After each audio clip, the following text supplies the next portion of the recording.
It went wide again. There we go. We didn't know. Welcome to the Entrepreneur Podcast, the guide to fast casual fortunes. You got myself, Brandon, and Joe here. Howdy. We're gonna be. Did you just come up with that catch tag on your own? I did. Was it good? That was good. Yeah. Thanks, man. Yeah, I appreciate that. So I think we're gonna use it. So we're gonna be going through deep diving into how to start fast casual business.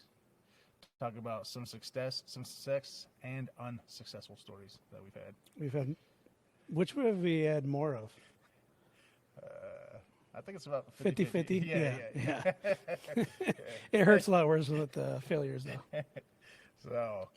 So yeah. We've been talking about this for, what, 2 years now? Yeah, about getting a podcast together. Yeah. Today's the day. It's a pretty quick operation. We just put this together, but that's pretty typical for how we do things. Yeah, right. Last minute, here we go. Just start it, try it, mess up, figure it out. So this is going to be the best podcast we've ever done because it's our only one. It's uphill. So, man, let's tell the people how we got this thing started. If they don't know, we own a company called Nom Nom Ninja. Yeah. We're a hibachi food truck, fast casual. We got started about 5 years ago, part-time. We were doing... with a Blackstone. With a Blackstone. It was a lot like this setup. Pretty put together quickly. We had a tent that I think we pulled out of a dumpster and a Blackstone. We figured it out. And we started off doing casino events. Yeah. That was about the only thing we had going for us. We had about 10 events our first year? Yeah, a couple concerts. Those are pretty cool. We started off at, I think we kind of were lucky with how we started. Yeah, right. We had a good event to go to right off the bat. Give us maybe some false hope. Luckily, it transpired and worked out. We just thought everywhere we'd go, it'd be, okay, here comes a couple thousand people, we're good. Yeah. It didn't turn out that way. Yeah. There was a lot of luck getting there, though. Do you remember when we got the trailer, the 6x10? And our first event was at a gas station. The wrong gas station. We went to the wrong gas station. Oh, the enclosed trailer. Yeah. Yeah, that was many years down the road. Yeah. Yeah, I'm skipping ahead. It just this came to me. We were like, well, we won't be that busy. We had a 2-foot electric grill. Yeah. Well, the first time we were 40 fired people up, showed up in like 10 minutes. We're like, oh God. there was only an hour and a half waits. Yeah. And I expected people to leave, and they're like, yeah, okay. Yeah, no, we were like, we're gonna have to go get a different grill. We came back an hour later, they're still there. We went twice, didn't we? I think we were getting a different girl twice. I thought of that because we said Blackstone. Yeah. And we couldn't find a Blackstone. That was awesome. Yeah. But what's funnier, man, is how we even got this whole thing started. Yeah. Tim Hortons, wasn't it? We said at Tim Hortons. We said at Tim Hortons, yep. I had recently owned a restaurant and it didn't work out. I was done with the food business. Completely done. Yeah. Me too, bro. I just saw the barbecue. Brandon got out of barbecue. Yeah. And we had a great idea. It was amazing. Yeah, we were going to save the world, one credit score at a time. Hey, man. I think that's a pretty honest work. I think credit repair is great, man. I did my own credit. Yeah. And what you can just save in the long term is insane. Like interest rates. What you're approved for, your quality of life. I mean, I think we're onto something. Well, yeah, sure. But being two big guys, food immediately came up. It did, we got distracted by food. And I think it was literally like the last 15 minutes of our 2-hour meeting. Yeah. They were like, we switched gears. Yeah, Brandon was like, "Are you done with the food business? Are you ever going to do it again?" We used to do, I don't know about your restaurant, and once in a while we'd do a wrap. Yeah. And Brandon's like, "Those like were the favorite. best They wraps were. ever." Yeah. Dude, I was just craving them. I was just being selfish, bro. I just wanted you to make them again because I wanted to eat them. That's what I ordered every time I went to your truck. Yeah, and I told him, how hard the process would be out of a truck, and he's like, "We're doing it." Brandon's has a childish ambition sometimes, where he has no understanding of any possible holdbacks. That's Joe. He's my dad. We're gonna edit that out, I think. I think we keep it. He All works right. out the logistics. I'm the big idea guy. Yeah, He's the guy Brandon that says makes we're going to fly to the moon. I have to reel him back. he We end builds up, he builds the rocket. yeah, right. Yeah, right. So yeah, okay. We started the casino. We had what 8 events? You said? Yeah, 8 to 10. Yeah. Yeah, we. I remember starting off for like if we can do $500 a day, we're going to Yeah. be happy. I remember that. Yeah. Here's the thing too is that like remember we started I don't know how much I want to go into this, but remember we started doing like half size wraps. They were just Oh yeah. tiny. They were like a 6-inch wrap. Yeah. You could put like a piece of chicken and a 3-piece of rice in it. And we sold them for what, $5? 6, yeah. $6. 6 for chicken, 7 for steak. Yeah. Yeah, I remember. And we pre-wrapped everything. yeah. We just talked about this. Remember, everything was inside a styrofoam cooler Oh my god. that we bought from like Gordon. We were like at a ZZ Top concert selling pre-rolled wraps out of coolers. My first piece of marketing was a $15 sign from Staples. Yeah. It said Hibachi Fusion. I think I still have it. It's rolled up in the back over there. Hibachi Fusion, $10. I think we're selling 2 chickens for Here $10. at Nom Nom headquarters, we don't get rid of anything. That's kind of a part of the food business, though. Yeah. When you're, on the go, you end up with a lot of stuff that you have to hang on to. Yeah, and It's always when you need it, you don't know where it's at, but you know you have it. And I mean, all this we're laughing about, and but it's what had to happen to get us to where we're at now. Yeah. You know what I mean? Yeah, like I was joking, very similar to how this podcast is going. We just threw this together and started. It's kind of how business started for us with the food trailer. I think we went to Menards, maybe, and wherever we bought our Blackstone, got a tent, and we were in business the next day. Yeah, exactly. It took a couple weeks tops. Yeah. And we tried out our product, and I remember first off, we were going to try it his way, which was the traditional way, the way you Yeah, did, the yeah. traditional, like, sit-down hibachi style. And once he told me there was, like, multiple days of prep time, I was over it. Yeah, we realized real quick when I showed them the process that this wasn't going to work for our intentions. And that's why this podcast, I think, is going to be more geared towards fast casual. Yeah. Because that's what we That's what are, we know. man. We know, and the food truck business just seems to revolve around that, about efficiency and speed. Yeah. And that's where we put all of our focus is. We wanted to be the fastest. We wanted to have high quality food, and we wanted to have something that people could take around, carry with them, convenient, and then the idea kind of just took off. But the way we pilot it, man, I mean. I honestly, looking back, it's hilarious the way we did it, but I don't think there was another way to do it, No, we learned a lot by messing up as many possible ways as possible. Yeah, we tried every way of doing something wrong before we figured it out. So, and that's kind of what led us to even our current product that we have is just trial and error. And we started off, like you said, with a 6-inch wrap, and then we went to a 8-inch wrap and eliminated a lot of different options along the way. Now we're up to 12 inches. Yeah. 12-inch wraps, man. They're huge. But it's kind of come to me right now. What's ironic, we started off with the intention of helping people with their credit. Yeah. And it's kind of come full circle with the intentions of this podcast is to help people with their business. Yeah, And, exactly. kind of our whole theme has always been just, if you have something in mind, don't kick around forever. Just do it. Yeah. And get out there, try it, mess it up, Yeah. figure it out, and move on. Yeah, we never lost our vision, right? We never lost No. that mission to help people. Because here's the thing: we're serving people good food, and we're building the business. But how many other people we also helped, start food trucks as well? Yeah. Well, and, your reputation within the community is well known. You're the guy for figuring out where to set up food trucks at. It's Yeah. like- and Lot it's of all with the skills. intention of helping people. It's not you never have it from a place of how's it going to benefit you. You just want everybody to come along for the ride, Yeah. which I love. Yeah. Yeah, 100%, man. And looking back, we didn't have anything fancy. I don't know if you even remember this, but our first season was only one item. Do you remember that? Yeah, chicken wrap. Yeah, our chicken wrap. That's Yep. it. That's all we sold. Yeah, I for an remember entire that. season. But and we we hadn't got our yum yum sauce recipe figured out yet. Oh, we were buying it. We were buying it from A restaurant. a restaurant, and they kind of got keen to what was going on, and they cut us off.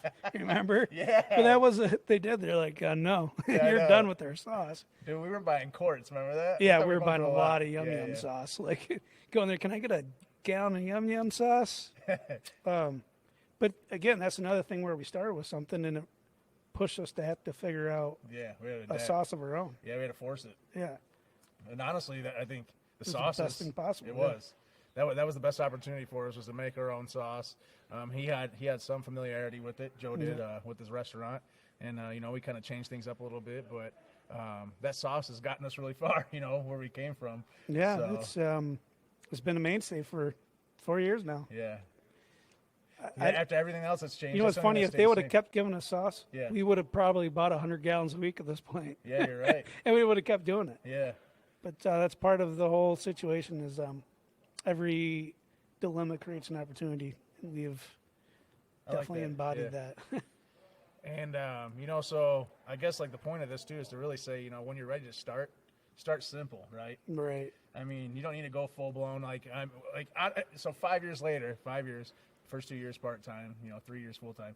In 5 years, we've only added 2 other items. Right. So I mean, you don't have to stray too far from your basis. No, I mean, So- I think I had a friend that's big in the food business, and he said something that really struck out to me: is keep it simple, stupid. You know? It's you have a menu with 15 different items. Now you have to inventory that.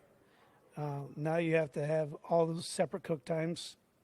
A You lot have of waste. so much waste, and you're given. You only have so much time per customer. And if you have a customer looking at your menu for 10 minutes, that's going to cut into your profits. Yeah. So, Yeah, actually, I just gave that piece of advice to another food trucker in our group. We have an entrepreneur group that you can join if you're a Michigan food truck, and we're starting a page and stuff. But she had a menu, and she had 30 different ingredients that you could add to your menu, to your items. Good Lord. And I was like, it's great that you offer all this, and it's impressive, and it may not slow you down, but think of how much that slows the customer down. Right, To yeah. have to come up with all of that, you know, like it was one by one. You chose your toppings. Yeah, that's well, and just even rattling it off to a cashier. Now that cashier has to put it in the system right, and Yeah. who knows if the final product that customer's getting is even what they wanted. Yeah, exactly. When you have that many variables. Yeah, you got a lot of chance for error. Yeah. Yep. So If we mess up, we can probably grab the next wrap and hand it to them. that's the thing too, is like how many times in the first, even 2 years, I guess you could say, that people are like, "What's a hibachi wrap? Yeah, What's hibachi?" yeah, all the time. Yeah, we literally. The first 2 years was education. Yeah. It was education. We devised plans to make videos to show people how we made the food and tell them what's in it, just to conquer these questions that we're always getting asked, because every question slows that down, Right. I think we took it as a good opportunity to brand ourselves too with these people. This might have been their first experience with anything of that nature. Yeah. And for them to be experiencing it within a wrap, maybe that I've heard a lot of people say that was their favorite yum yum sauce or their favorite hibachi wrap, or but it was from the education of telling people what we had, not being afraid of having something different, giving people the option for that, and let the market decide. Yeah. Well, I just had this conversation yesterday with another food trucker, and he wants to come out with something, but he's afraid that it's so unique that people won't understand it or they won't give it a try. And my advice to him was, we were in the same boat. Unique. We were in the same boat. Yeah. It's education the first, maybe couple years, but then if you got a good quality product and it's something they like, it's going to grow on its own. Yeah, and I think people are looking for you to tell them what they want. Absolutely. Yep. Yeah, there's a lot of people when they say what's your favorite, and if you hem haw, they're not interested. Right. They want you to tell them what's up. So, but yeah, that's. I think we were talking about that last week, where being unique, being a different style food truck is going to set you apart. Yeah. We probably wouldn't be able to compete with any barbecue truck. No. I think we tried. We tried for a couple months. We didn't give it the best shot. That, But now you have a lot of competition. Yeah. It's all still food, but Yeah. it's specific. So that's kind of part of my advice to anybody that wants to start their own food truck is, you can take something traditional and add your own flair. yeah, that's the fun of it. Yeah. Yeah. You got to add that own that personality, and and like to us, we talked about this too. Like simplified, our food simplified is hibachi with the flour wrap. You know what I mean? Like we just added one thing to the mix that made it completely unique, and added our own yum yum sauce and things like that, and added different variations, that created who we are today. But we didn't stray too far from the path. You know what I mean? No, You know? We use different products, Yeah. different ingredients, and a different system along the way. Yeah. We when we started, we were putting all those pre-wraps. We'd have wraps, made for an hour before a show, and Yeah, it's not great, yeah. you know. But so yeah, you know, similar product or similar final product with different ingredients along the way. But Yeah, you're not going to know that if you're not doing it. exactly. You don't know what you don't know. So And that's where you got to start it. So here's the thing: is start simple. I think that's number one. Number two is get your food out there any way you can. So you can worry about events and licensing and building units, but you could also go to a farmer's market, set up a pop up, and start selling your food right away. yeah, You know, and that's and then you know. Yeah, and we were at a farmer's market. You know, When you're not 70 grand in the hole and trying to pay a bill, yeah, gives you a lot more freedom to mess with things. Yeah. You don't have a foot on your head. you know, exactly. and you're not obligated to a timeline. And I can't even say how valuable, because you know, yeah, we did do the casino events, and there was a limited amount of numbers vendors there, so of course we're gonna have that demand. Yeah. But then we also did farmers markets, and our farmer market numbers weren't bad at all. No, those were just Yeah. a very small crowd. It was. But those are the people that can take the time to talk to you All right. and tell you exactly what they think of your food too. You know, and in that fast-paced environment at the casino, we didn't have that really. I mean, people did say we love it. You know, they were drunk and they were eating, Yeah, and but they love the food. You're not sitting down and explaining your life story to these guys. Exactly. No. Yeah. You're maybe not getting a fan for life with people like that, but Yeah. it's still, you get all those different experiences, and that's where we were talking about. Just start it. If you have to start it, preparing stuff, pre-prepared meals, or wherever you can cook it, and take it to some place, or whatever you got to do to start. Just get your foot in the door. Yeah. It Get in doesn't- people's mouths, man. Yeah. And you start feeding people, and I mean, feed people that aren't going to be afraid to give you real advice. Yeah. It's good to have supporters, but not the ones that are like unconditional and like, Yeah, you know what no. I mean? Like you need to be upfront and truthful. Because here's the thing: Our If you- criticism took us further than anything else. It did. Yeah. If you can't, because here's the problem, man. Like if you can't sell a $6 wrap or a $7 wrap at a farmer's market, you're not going to be able to sell a $6 wrap, $7 wrap, in a $70,000 food truck. You know what I mean? Yeah. Like It's that- going to be the same thing either way. Yeah. Now So- you just have a fancier disappointment. Yeah. Exactly. Yeah. Yeah, 100%. And so, I mean, that's kind of where we built up to where we are. And then it wasn't until the second year, half a second year into the third year almost, that we got our first enclosed trailer. Yeah. That, And that changed the game. that right? changed the game. Yeah. But again, I think if we had started with that enclosed trailer, if it was, if it was presented to us, like just given to us scotch free, I think we would have messed it up. Yeah. You're Right. I think we would have overlooked a lot of things and just thought we were on the right path and not taking the time to learn. So Yeah. I think it was a blessing that it came along later. Yeah. We had ourselves in the perfect opportunity for it. Yeah. We were, it was the next logical step, and it did kind of fall into our laps, which Right. was kind of funny. You got a but hot deal on it? Yeah, got a hot deal. Didn't even really know what we were getting, but ended up being perfect. And we're still using that trailer to this day. Well, here's the funny thing, man. Like, you got to be fearless, but at the same time, we did get fortunate and lucky and blessed in a lot of many opportunities as far as this small trailer. Like, this small trailer, like a lot of people could be disappointed that we have a 10-foot trailer, but it honestly set up the flow perfectly. You know Yeah. what I mean? Like, we learned how to be fast and how to be efficient, and we're still running this trailer today. You know Yeah. what I mean? And like, that's the thing is that, you don't always have to have the ideal setup, because you don't know what that's going to be until you run it. No. You know what I mean? You'll 'Cause switch we would have picked things a and- 10-foot trailer probably to start No. with. And I'm We so would, glad we would have gone did. way too big. Exactly. Yeah, we would have said, okay, we need a 20-foot trailer. Yeah. 100%. And not thought about, okay, now you need a vehicle that can tow that. Yeah. Now you need people that are comfortable driving a trailer that big. It presents, these are all things you don't think about when you're just going Yeah. and haven't experienced along the way. I mean, it's even simple things. Like, once we got workers on there, because me and you did this a lot our first year, like our first 2 or 3 years, we were on this a lot. But like, you hear feedback from your own guys, and they're like, the big ones, like the cook actually wants to hear what the orders are. Yeah. And the small trailer keeps everything close. You know Yeah. what I mean? It keeps you efficient. You can hear everything going out. There's a lot of good communication. Yeah, you're not You start spreading 7 that out. foot away from the window. Yeah. Yeah. You start spreading that out, you run into more complications. Yeah. So, I mean, really, that's why getting started is so important, because you really don't know what you need until you're in it. No, you have to run a couple times. You have to, have a good day, have a bad day, see where maybe the steamer's not in the right spot. Maybe, it needs to get flipped to the other side of the grill. These are all things that you don't know unless you do it. So you have to get out there and get started. Yeah. And that's, I think, for both of us, our new passion right now is really helping people start Yeah. and be successful. Yeah. Maybe avoid some of the big mistakes that Yeah. we've made. And tell them that it's okay when you make the small ones. We know a couple guys right now that, they're in the first year or two, and it's scary, and they're expecting so much more, and they tell us what they've done, and we were like, if we would have done that our first year, we would have thought we were superstars. We would've, yeah. But you don't know that when you're on your own. You don't know what to expect and what is good and what's not good. Yeah. But you're not going to, if you shoot for the stars, you're probably going to fall short. That's why. But just understand that it's okay. It's part of the process. Yeah.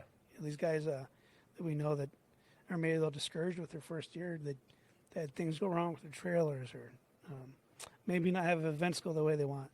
But if you can sit back and realize it's all part of the experience, it's much more enjoyable. Yeah, and I mean that's the thing with us. We have 3 units running this year. I mean, guys, there's a lot of exciting stuff happening in 2023, and we can't wait to share a lot of it. And we want you to share in our passions, and we want to share in your passions. But everybody's favorite unit is probably still a small trailer. I mean, if it didn't need to be replaced, yeah. You know what I mean? We got a new bus, we got brand new trailers. The thing is mobility. I mean, and then what people, like you said, comfortable driving it. You got to find drivers. And that's, and maybe this is a different, the second podcast, maybe we split this up. But the one thing you got to think about when you first get into this business, or at least, in the beginning, is you create a menu, you create your whole business plan around your strategy. Okay. Yeah. And that's something that we could talk to another 20 minutes Yeah, on. that's going to be a long strategy. Yeah. If you're going to cater, are you going to do big events? Yeah. Do you need to be fast? Do you want to do gourmet? Do you want to do sit down, family style? Do you want what is it you're trying to do? Yeah, here, we literally have 3 different units depending on what we're going to. Is an event? Are we going 4 hours across state? Yeah. What travels well? Yeah, but starting off, you have to determine where you want to be. Yeah. That's maybe probably the biggest thing we learned. Year 3, we went gangbusters. We went everywhere we could. Yeah, everywhere. Yeah. We did over 60,000 miles on our units. So we lost money. Yeah. It looked great how much we earned, but we lost money because we weren't focused. Yeah. We were taking everything that came our way. I mean, there's a lot of positives to that though too. I mean, that really what catapulted us and got our name out there. No, it's next door. Okay, yeah, we got really catapulted. Our neighbors are working on vehicles right now. So. Not ours. But yeah, should we? That's but just clearing up kind of the gist of the whole thing. If you're starting off, just do it. Put a game plan together. Know that your game plan doesn't mean anything when you start. It's going out the window, but it's at least a motivation to get rolling. And be ready to make mistakes. Yeah. Be ready to learn. Smile at your mistakes. We will probably do a whole podcast on all the mess ups we've had, and it will be lengthy. Right, but I mean, you can learn from it, and that's the thing about it, is learning from these mistakes. And I want you guys to continue to grow with us, and we're continuing to grow. And a lot of people say, where they want to be, and a lot of food trucks also think that they start out where we're at.